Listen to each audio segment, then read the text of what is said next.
pupunta ako mga bossing ko doon sa kabila. Titingnan ko kung baka bukas pa yung ano doon, waterfalls. Daddy, may ilaw na kay Joelyn. Daddy, may tao dito. Hoy!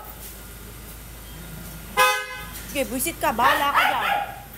Ano itong hinayupan natin? May ilaw na daw kay Joelyn. Wala pa? Yan, titignan ko pa mga bossing. Sa mister ko, mananakot pang hinayupa. Ay! Magkano ha? Ma'am, para kay Ma'am Jolene. 26, ma'am. 926? Apo. Ah. 926 may pera ka dyan? Wala. Ikaw na. Magbubukas ako kay ate. Sir, bilang kayo. May rider po. Umorder po kami ng ano. Kasi alam niyo po ba mga bossing ko, sabi ko nga po sa inyo, lahat ng account namin, si Joelyn po may gawa. Pati yung Grab mga bossing ko, yung Grab na ano, kaya naalala nila bigla si Joelyn kapag daw po may na-order sa ano, sa Grab mga bossing. Yan, wala pa siyang ilaw, medyo madilim na. Wala na pong inaasahan dito, oh. Buti na lang mga boss, bukas na po yung ilaw. Kasi kahapon, sarado yung ilaw, madilim po dyan. Pagkatapos, yung waterfalls, yun nga po ay bukas pa. Kaya saktong-sakto, noong gabi, mga bossing ko, buti na napapunta kami dito. At buti na lang, naisipan ko yung challenge na yun. Kasi may pagkakataon pala po, mga bossing ko, na ganun. Yun. Ngayon, ito pa lang yung binuksan ng mister ko. Kasi dito na siya mismo malapit sa pinto.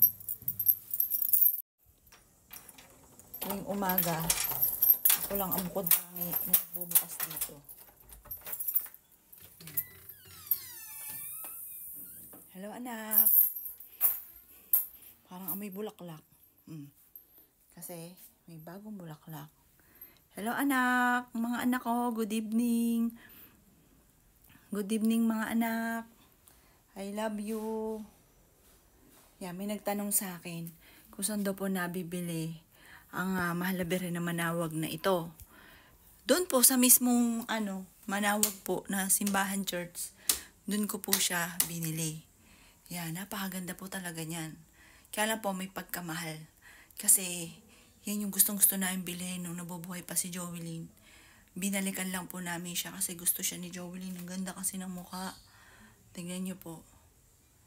Ang ganda kasi ng mukha. Tsaka ivory po yan. Yun. Magandang klase daw po, hindi nagpe-paid. Pero ito, hindi rin nagpe-paid. Doon din namin siya binili sa may taas mismo ng church, mga bossing. Hindi sa bangketa, mga bossing. Doon sa mismong loob ng simbahan sa taas. Yung pipila po kayo. Tapos diretso ka na doon na lalabas. Good night, ate. I love you. I love you, ate. I love you so much. I love you, ate. Ate. I love you. Good night. Good night, ate. Pero dama ko po, nandito lang yung anak ko. Nandito yung presensya niya. Alam ko, dama ko bilang isang nanay. Nandito lang yung anak ko po. Hindi siya umaalis. Kahit doon sa kabila. Tapos kahapon, hug na hug ko yung unan po niya. Na hanggang sa parang ang sarap ng tulog ko kagabi. Kaya lagi kong ihahag po yun. Iba yung tulog ko kagabi, ang sarap. Kaya naman yung BP ko, maganda ang BP ko. Kasi pag di makatulog, syempre nababa yung BP. Yun, hindi naman po ako yun nga lang, minsan nagiging low blood po ako. Dahil nga po sa minsan di makatulog. Pero kagabi, dama ko, ang sarap ng tulog ko. Pag akit namin sa taas, ang sarap ng tulog ko. Niapos ko yung una ni Joelyn. Yan, anak, I love you. Alam ko, wala ka man dito, pero alam ko na nakikinig ka. Hindi kita nakikita, pero nakikita mo ko. Anak, na mahal na mahal kita, anak. Kung kaya ko lang ibalik ang nakalipas, kung may magic ako, gusto ko nandito ka, like, nandito kayo ng mga anak ko. Mahal na mahal ko kayo, anak.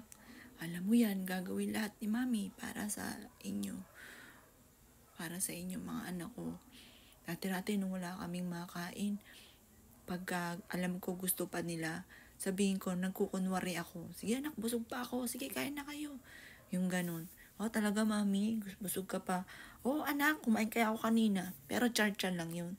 Kasi para makakain sila.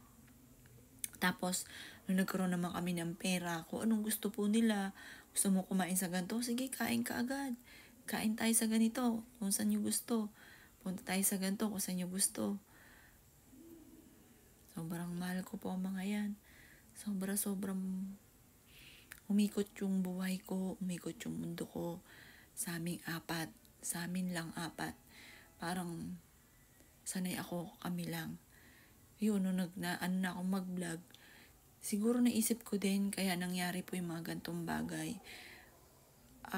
Kaya naano ko dito sa pagbablog kasi kung siguro hindi pa to nangyayari, tapos nangyari yung gantong pagsubok, wala akong ibang mapagsabihan, hindi ko alam kung kanino ko i-release, kung ano yung nagpapabigat sa aking kalooban.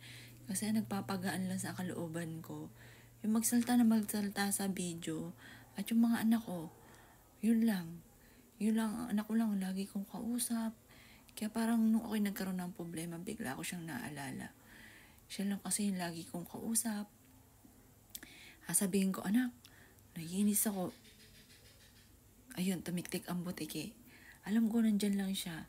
Hindi ako natatakot. Dama ko lang dito yung presensya ng anak ko. Kasi sabi nila, pag tumiktik ang butike, kung ano yung sinasabi mo, totoo po yun, or sinasang-ayunan ka. Noon nga pong, yung nagkaroon ako ng, parang nag-emotional ako ng isang araw. Siya kagad nasa isipan ko, kasi dati-dati, kapag sasabi ako sa kanya, anak, naiinis ako sa ganito, naiinis ako kay ganyan. Tapos iiyak ako sa kanya. Sabi ko, nakakainis talaga, mga ganon. Tapos sabi niya, mami, huwag mo na lang pansinin kasi, gaganon na lang yun. Kasi ganito, papaliwanagan ako nun.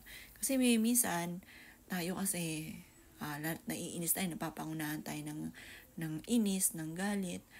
Minsan may dapat tayong kausap. Yun nga po yung nakausap ko nga po siya.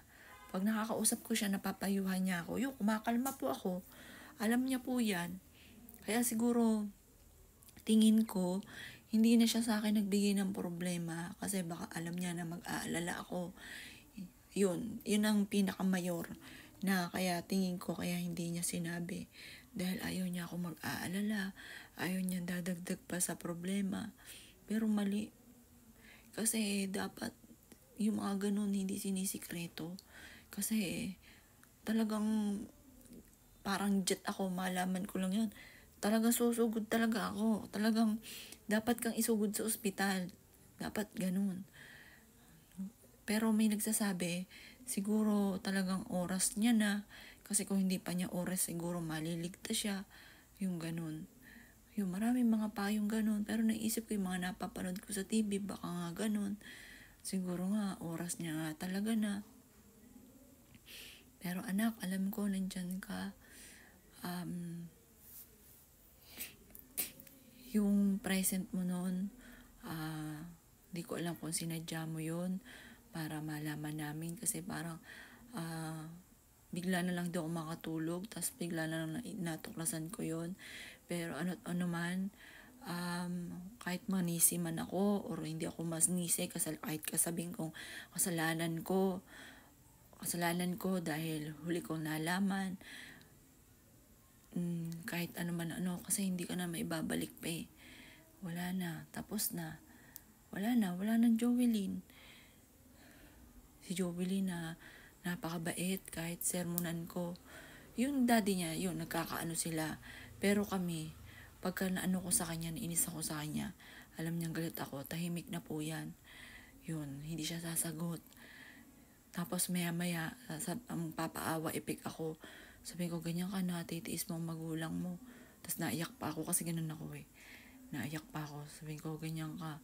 Tapos yayakap na yun.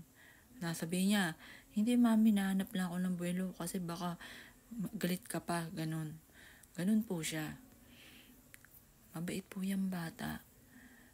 Alam ni Jovelyn na gagawin ko ang lahat para sa kanilang magkakapatid.